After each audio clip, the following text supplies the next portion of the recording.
Thank you guys for joining us today. We're excited to talk about the Bucharest Dossier with author William Maz. If you're watching online and have questions, please post them in the chat. And for those of you in the room, be thinking about what you want to ask, and we'll get to everyone's questions at the end of the program. So let me start by introducing our author. William Maz was born in Bucharest, Romania, of Greek parents, and immigrated to the U.S. as a child. He is a graduate of Harvard University, Mount Sinai School of Medicine, and Yale residency. During his high school and undergraduate years, he developed a passion for writing fiction. He studied writing at Harvard, the New School, the Writers Studio in New York City, and with Gordon Lish, and is now writing full-time. He divides his time between homes in Pennsylvania and New York City, and the Bucharest Dossier is his debut novel. So welcome. I'm so glad to have you here. Do you want to get started by talking a little bit about the setting of the book and kind of the history behind it? Thank you. Thank you for having me. It's a pleasure being here. The book takes place in December of 1989, and I describe in the author's note, this is a book.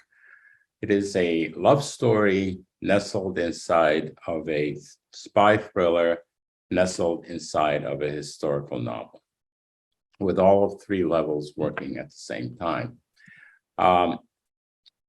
December of 1989 was a unique time in history because by then the Berlin Wall had already fallen, and all of the former communist satellite states of the Soviet Union had already changed from communism to some sort of democracy.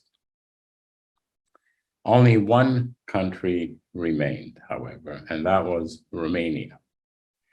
And all of these countries that had already changed had done so non-violently in some sort of a velvet revolution, as they called it. Romania's revolution was not going to be a velvet one.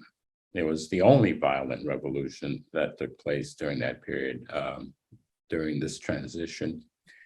And to this day, the people in Romania are still talking about it because they don't know what it was. Was it a real spontaneous revolution by the people?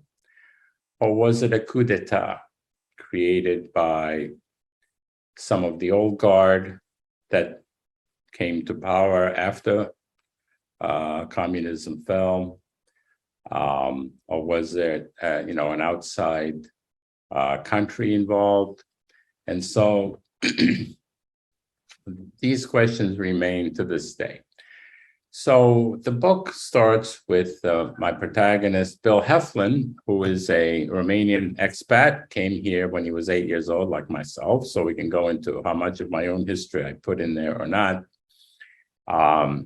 He has become a CIA analyst. But he is unique among analysts in that he is running his own mole inside the KGB that he codenamed Boris. And in December of '89, he receives a message from Boris to come to Bucharest to, quote, create history. Of course, he is not a field agent. He doesn't know how to conduct himself as a spy, so to speak. He's an analyst, although he did receive some of the same training. But his superiors want him to go, and he's got an alternate motive for going, which is that when he had to leave, when he was 8 years old, he left a girl behind that he was in love with. Childhood love, but sometimes they can be the most passionate. And he's been thinking about her, and in fact, elevating her into a mythological creature by this time that he worships more than loves at this point, because he's been gone for 20 years. So he is curious to see what happened to her and whether she still remembers him and loves him. So there are several reasons for him wanting to go back to Bucharest by now. So that is how the story begins. Now, I think we need to talk a little bit about what Romania was like during that period, during the 70s and 80s. Romania was in a very, probably one of the worst periods of its history. Nicolae Ceausescu was its communist leader. He had been in power since 1965, and he ran a very tight ship, so to speak. He remained in power out of, using at least two types of weapons. One is propaganda. All the people could see on television were daily reports of what the government wanted the people to listen to hear. How bad the West was, how crime was destroying America, how great socialism is, and how a wonderful life they were having. Of course, the people knew better in some ways. They looked out their window and saw hundreds of people standing in line for bread and milk every day. So they knew the West did not have any lines for food. They had lines for movies, but that's about it. So the people didn't believe those lies, but they believed other lies, of course, about corruption in America and corruption in the West and crime and everything else. So it's hard to listen to this stuff every day and not allow some of it to seep in.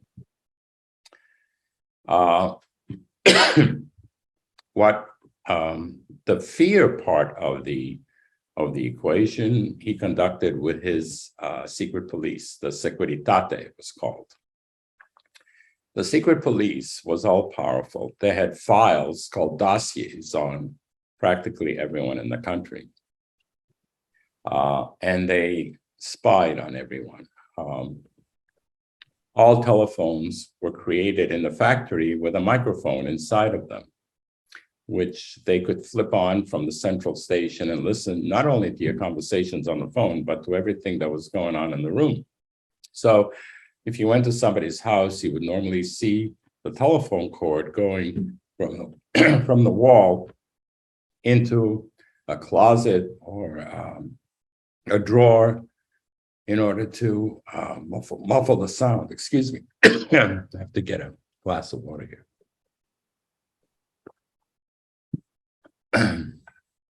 So fear was everywhere. And you couldn't even joke about communism or Ceausescu without being called into the station to have a conversation. Other things were going on. It was estimated that 1 out of 4 to 1 out of 10 people in the country was either a Securitate agent or an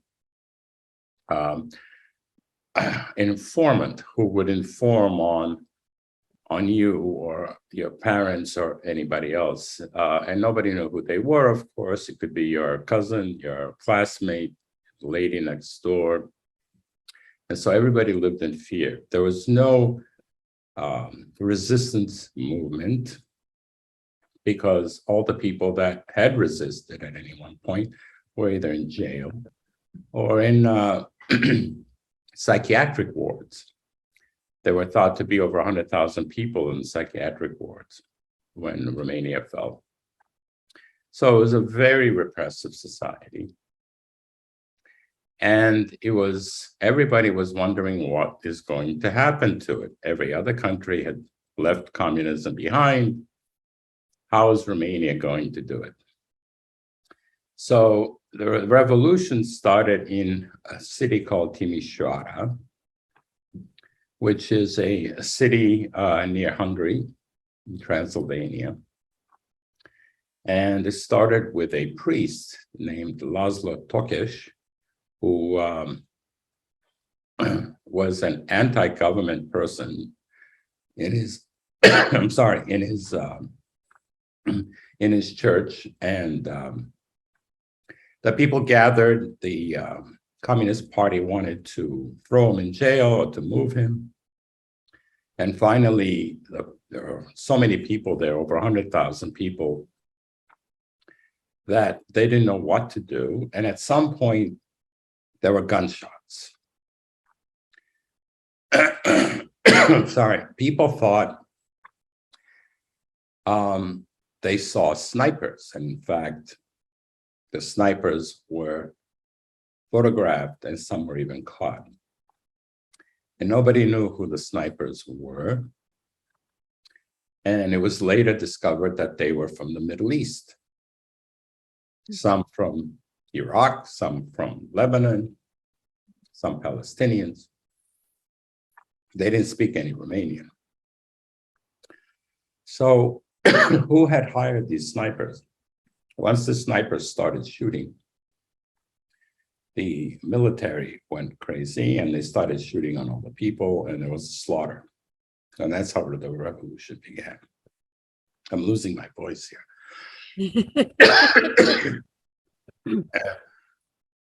Do a little talking while I catch my breath. Absolutely. And I love how you incorporate kind of all of that history into what's going on as your character Bill is there and trying to kind of figure out what's happening. And obviously your personal background has a lot of similarities to him. Can you talk about how you crafted his character using what you already knew and then supplemented that with imagination and I would assume some research? Yeah. Well, this goes back to how you write. Everybody tells you when you go take a writing class, write what you know, right? But the first mistake that students make is that they they write a scene from their own lives, the story. They think it's a story. And when they get criticism on it, their first reaction is, but how can you say that? That's exactly how it happened. And what they don't understand is that life doesn't give you ready-made stories. It gives you flashes of stories. Now, stories have a form to them, okay?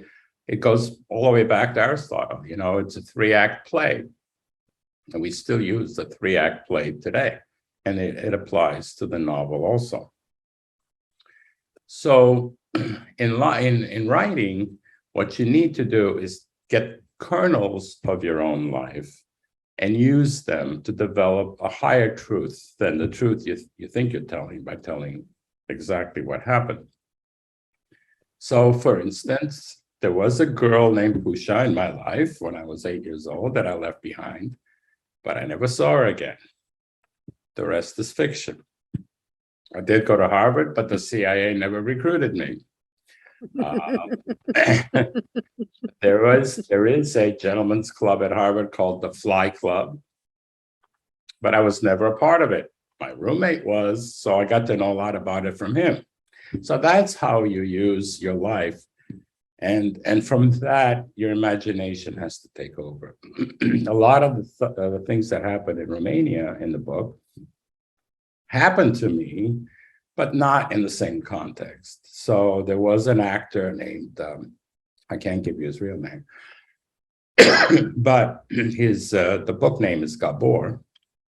He's dead now, so I could probably tell you his name, but there was a scene in which I met him at a party in which he was dying to know whether Jack Lemmon, who starred in a play called Tribute at one point on Broadway, whether the play had been written specially for Jack Lemmon. I had never heard that, but I looked in his eyes and I realized that he really wanted me to say yes, because he wanted to imagine himself in that situation, as a play written exactly for him. So I said, yes, I believe it was. And his face just lit up. And he just said, in another life. This was like the Laurence Olivier of Romania, right? He was adored by everybody. And yet his dream was to be on Broadway and to have a play written exactly for you. So I used that in the book, but, out of context from the way it really happened and so forth. But a lot of the things Now, I left Romania when I was 8, but I've been back many times, especially during the 80s and 90s. And I know exactly the life that went on there during the time. I stood in line for food myself. There is a scene in the book in which I ask an old man, which really happened, what are they selling here? And he kind of shrugs his shoulders and he says, I think it's size 42. I don't remember if he said pants or shoes. And I said, but not everybody here is size 42 shoes, right? And he says, by your accent, you were born here, but by your stupid question, it means you haven't lived here. He says, you don't get it. He says, we buy whatever they sell. And then we trade it among ourselves. We find somebody who needs size 42 shoes. He says, this is an example of reverse evolution. We've gone back to the barter system. And that's how they survived. That was now, the other thing was corruption. Corruption was rampant. You couldn't get anything done without a bribe, bakshish. And that went for buying meat at the butcher. If you can bribe him, he would save you a slab of beef and you wouldn't have to stand in line. Or the doctor, he wouldn't see you unless you brought either money or a dozen eggs or a live chicken. I swear to God. And if you needed an operation, you'd better have some of your grandmother's old jewelry, because otherwise you're not having it. Everything went on the bribe. The government officials stole from the government coffers and had offshore accounts. And this is this went on in all communist countries, okay?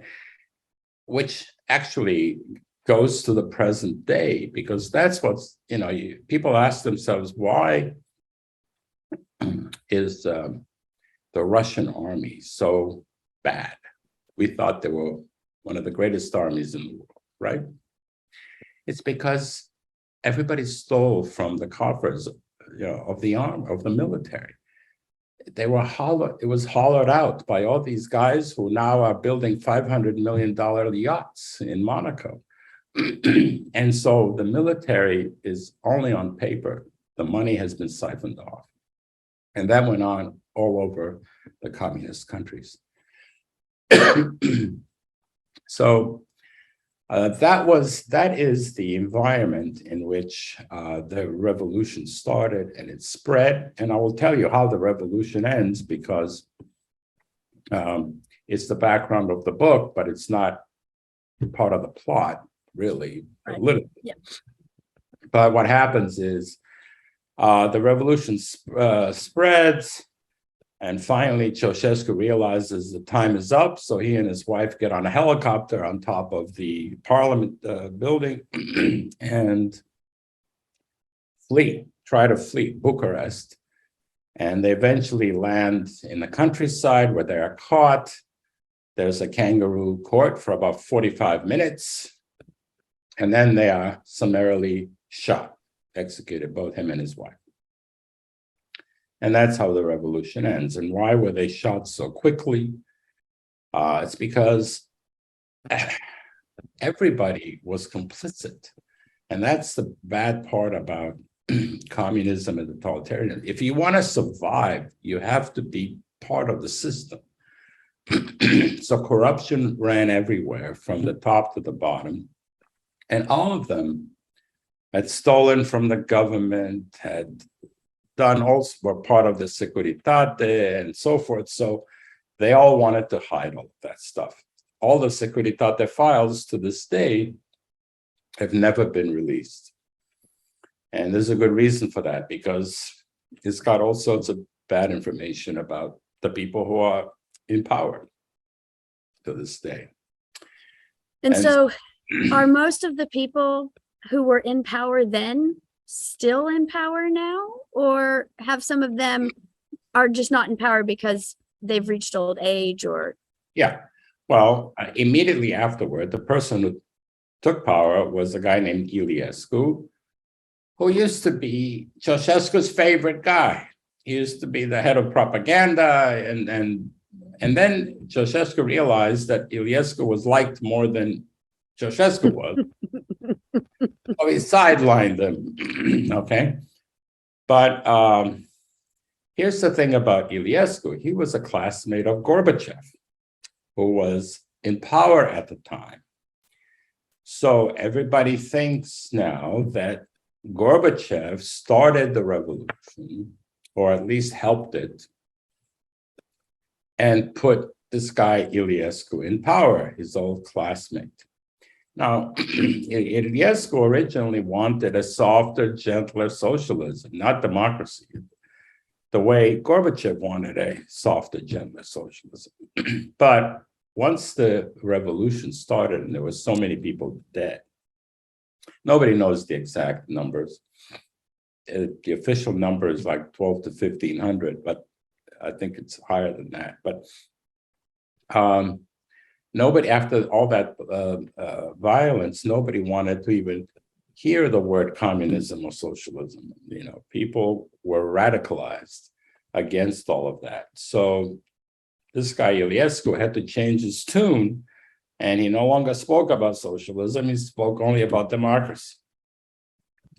And of course, America came in with its billions of dollars to help Romania yank itself out of the Russian sphere of influence. So that also helped. And Romania became part of NATO and the EU. But even so, all these old communist countries, even though they're part of the EU, are still listed as some of the most corrupt countries in the world today, because the old communist ways still exist to this day. So it's hard. It's going to take several generations before that goes away. You can't do anything in Czechoslovakia or Hungary without a bribe, or Poland or Romania. And that's how things work there. That's interesting. It's interesting that it's not that far back in history, but it feels like it was a long time ago. And yet not a lot has really changed, including who's running the country and who's in power. And I think sometimes that's not, it's not something we think about, right? We think about, you know, like the wall fell and then the Soviet Union fell, but it's much more complicated than that. Well, one of the things that is the same that happened in all these communist countries, that oligarchs were formed. Oligarchs do not exist just in Russia. We just know about them in Russia. But the people who took over power became very wealthy after communism fell in all of these former communist states. How did they do that? All of these companies that were formerly government owned had to be privatized. And all of these guys who had been in the government and who had been part of the secret police there, they had all the power, and they grabbed these companies for pennies on the dollar, and they became oligarchs overnight, practically. So if you look at who owns the country today, who runs the country, no matter who's in politically in power, the oligarchs run the country in Romania, like they do in Hungary, like they do in Poland, like they do in Russia. And whether it's them or their children or extended families, it's the same thing. They became the Rockefellers and Carnegies of Romania by stealing all of these privatized companies. So that's what's going on there. Without giving away too much of the novel for those who haven't read it yet, I love the developing relationship between Bill and his confidential informant, Boris. Talk about why this relationship is so essential to the development of the story. Boris is the puppeteer in the novel. Everything revolves around Boris. Boris is a KGB agent, but he is more than that in the novel. He has ties to all the three levels: the love story, the spy thriller, and the historical part of the novel. And he's the one that ties it all together. And he's also a father figure for Bill Heflin. Okay, he is Bill Heflin's father's age, in his 60s now, while Bill Heflin is 28. And so he has many roles in the book. Puppeteer, wise master, father figure, and savior of Heflin's life, and so forth. So he's the center of the book.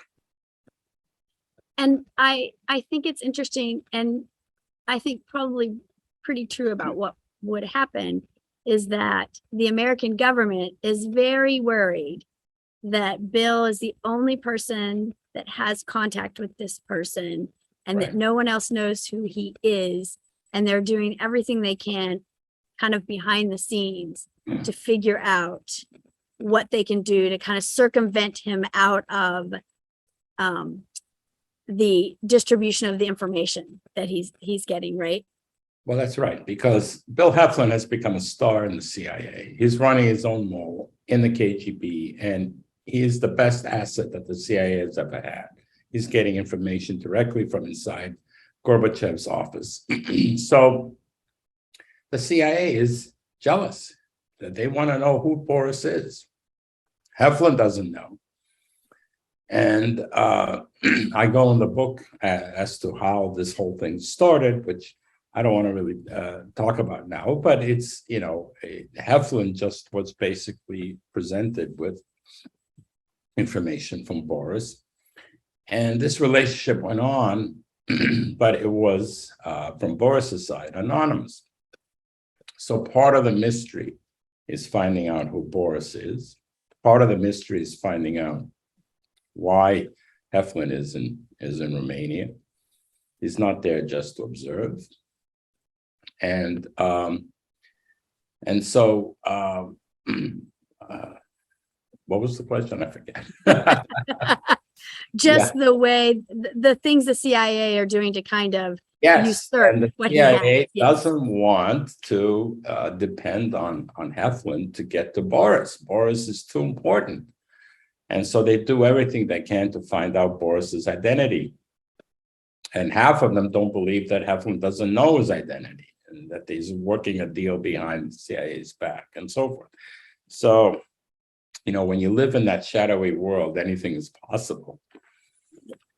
And wouldn't this be about the period of time when, and it might have been later, some of my history might be wrong, where they started to learn about some double agents that happened like in World War II, right after that, in the beginning of the Cold War, that there were several kind of star American and British agents who then turned out to be working for the Russians at the same time?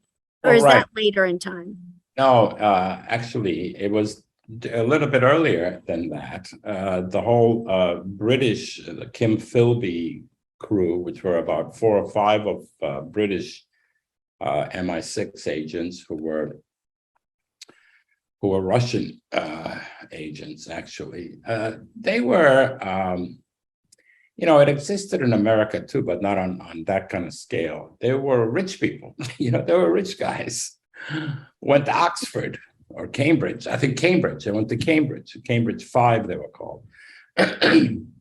Who believed, in socialism. I mean, there were people in America who, they don't know anything about communism or socialism. They just read a little bit of Marx and they say, you know what, that sounds good. We all work together.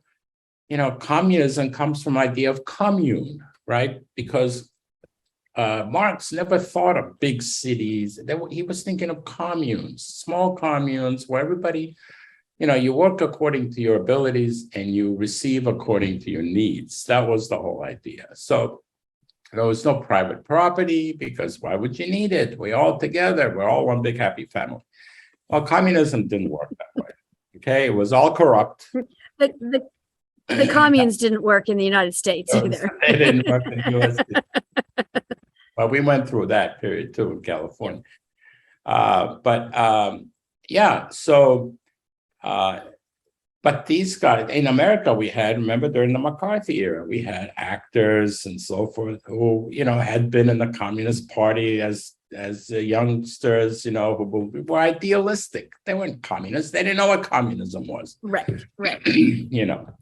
But and so I think what's going on with the British spies too, when they actually were escaped. They escaped to Russia. These British guys, Kim Philby, and I forget, Burgess was another guy. They were miserable in Russia. When they got there, they drank themselves to death, basically, is what they did, because they realized that they had given up their whole lives for a lie. Yeah. It wasn't what they thought it wasn't what they thought it was going to be. And isn't that kind of the metaphor for so many things, in life as well? Yeah, and what you also have to remember in terms of history is this idea of a revanchist movement. What that means is that when an old regime or type of government falls, like the French Revolution or communism, there is still an old part of that old society that wants to bring it back. Okay, so after World War I,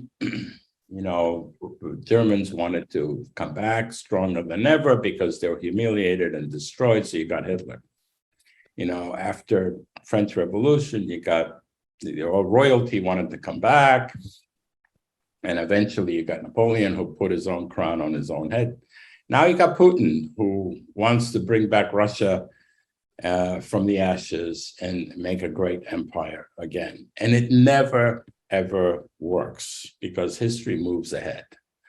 And these guys who want to bring back old times never succeed. So, but life has changed. Yeah, life has moved on. The people in those countries have moved on. So it's hard to, yep. So talk about your writing process. Do you have a routine? Do you, some people, I know some authors, they have to sit in the same place every day, and others are kind of like, just wherever it hits me. How does it work for you? Okay, so I don't have to sit in the same place every day, but I do have to sit every day and write. And believe me when I tell you, we are like Pavlov's dogs, okay? If you sit at the same, not the same, at the same time, not the same place necessarily, although some authors want that, but at the same time every day, your mind starts to just start spewing it out because you sit there and you're expected to write. And during the night, your subconscious has been working. And when you get up and you have your coffee and you sit at the table, your writing starts pouring out, at least for me. But but then you have to do it every day. There's a guy named Andre Segovia, who was a great guitarist, but other people have said it too. But I remember him, what he said was, if I don't practice every day, I know it. If I don't practice, if I miss one day, I know it. If I miss 2 days, my manager knows it. And if I miss 3 days, my audience knows it. So if you miss 1 day or 2 days, it's hard to get back because then you just sit in front of your desk and nothing comes out, but you got to sit there. You can't just go out, have a drink or watch TV. You got to sit there until it starts coming back again. I write the first draft in longhand because to me it's a tactile thing. I use pen, fountain pen actually. And then I type the first draft. I don't outline, but I do create notes in these type of notebooks that I keep writing line after line after line of ideas before I even start writing. And then I have a general idea of what the book is going to be about, but it changes as I'm writing. I start seeing connections that I never thought of, and I start seeing possibilities of plot twists and so forth as I'm writing, because I can't figure all the plot twists from the beginning. You just can't, you can't put it all in your head. So then I type it up, and then it starts the rewriting. And I go through 6 or 8 versions of rewriting, move chapters around, move paragraphs around until I'm happy with it. And then I send it to the editor, who says, well, maybe you should do this also. So then I bring it. I mean, it's a long, tedious process. So. Yeah, I think this is something that if it's not something that you're involved with on a day-to-day basis, that a lot of people are surprised that it's a year or 2 years, even from when you're finished, think you're finished, and you submit it to the publisher. It's still another year or 2 down the road Well, before anything is really like a physical, tangible item. Actually, it could be even longer than that, because from the moment that the publisher says, okay, it's a finished book, I'm not changing anything, it's going to be printed, it takes 1.5 years from that moment. But if you go back and if you got an editor who says, I love the book, but I don't like this middle part, or I don't like this ending, or whatever. And you got 3 months to change it, or you got a month, it goes back and forth like that. It could take another 6 months before he's happy with it. So, some books take many years. Is there anything about the book that we haven't discussed that you want to talk about? Well, I think we've touched, on the history part of it. I think what I wanted to bring out is that propaganda is something that was rampant in these totalitarian governments and countries, and it's something we get today in America. And totalitarianism is another thing we really need to understand what it is and what life is. You slowly lose your abilities to make decisions for yourself. And it starts with little things, and it gets slowly but surely, you end up somewhere where you don't know what happened. But you suddenly, like in Russia today, you can't go out and say anything against the government without getting arrested. Or you can't write anything, or pretty soon they're probably going to close the borders because so many men are leaving because they don't want to serve in the army. So now you're going to have closed borders again, like they did in the Soviet days. So, we have a fragile democracy. And read the book for no other reason than to understand what life is like under totalitarianism. I mean, I really liked how you fit those two things together. Like it's the spy thriller all the way through, and there's stuff that happens that you don't expect, but also I personally love like historical fiction and things like that. So getting all of the information about what life is like and how they're living, I love how those two things kind of interplay on one another. I have one more question, and while I'm asking it, I'm going to say for those of you who are watching online and here in the room, if you have any questions, be ready to ask those here in just a minute. And for those of you online, go ahead and post them in the chat, and I can read them off once we finish my last question. So my last question is, are you working on anything new? Well, I'm glad you asked that because I finished the sequel to this called The Bucharest Legacy, which talks about what I mentioned, which is what happens 3 years after the revolution. My protagonist, Bill Heflin, goes back and he finds that the country is being taken over by the oligarchs. And so the book is titled The Bucharest Legacy, The Rise of the Oligarchs.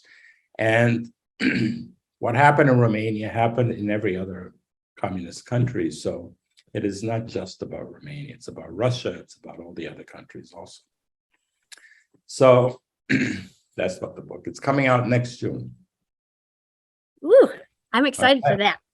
All right, so let's see if we have any questions. I'm going to give it about another minute or two to see if we have any questions. Trying to think if there's anything else I wanted to ask you while we're waiting on that. Are there any, like, I know you mostly pulled a lot of this history from your own personal information, but is there any like nonfiction books that you use that you would recommend for people who kind of wanted to learn more information about this? Oh, there are a lot of books about Romania. I can't think of any offhand, but I've read a lot of them. Mostly, though, the revolution I got from firsthand, either people who were there during that period. There were I can read Romanian, so I read some of the Romanian articles that appeared during that time. And so there are a lot of books in Romanian, but not translated. Okay. Yeah. That you can't get a hold of. There isn't a lot of desire in America to learn about that part of the world until now, with Ukraine coming out and so forth. The joke I always make is that no, it's not true that I called Putin to invade Ukraine just in time for my book.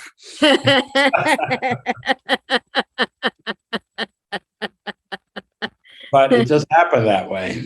So. And it makes it so much more kind of relevant. Well, Yeah. It doesn't look like we have any questions. So Okay. I want to thank you for joining us today. If you'd like to buy a copy of the book, you can purchase copies from our local independent, The Dock. And usually I show a slide with their contact information, but that's not working for me today.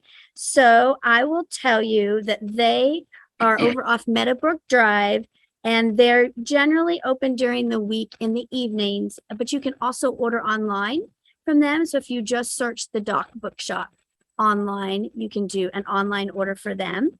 And then our next author visit is going to be with Brian Washington at the Central Library on November 12th. He will be here in person, and it is an after-hours event, meaning that will be the only thing going on in the library. The doors open at 6:30 p.m. and he will start speaking at 7. And we hope you come out for that. And thank you, William, for being here with us today. I really enjoyed our conversation, and I hope you have a great evening. Thank you. Thank you.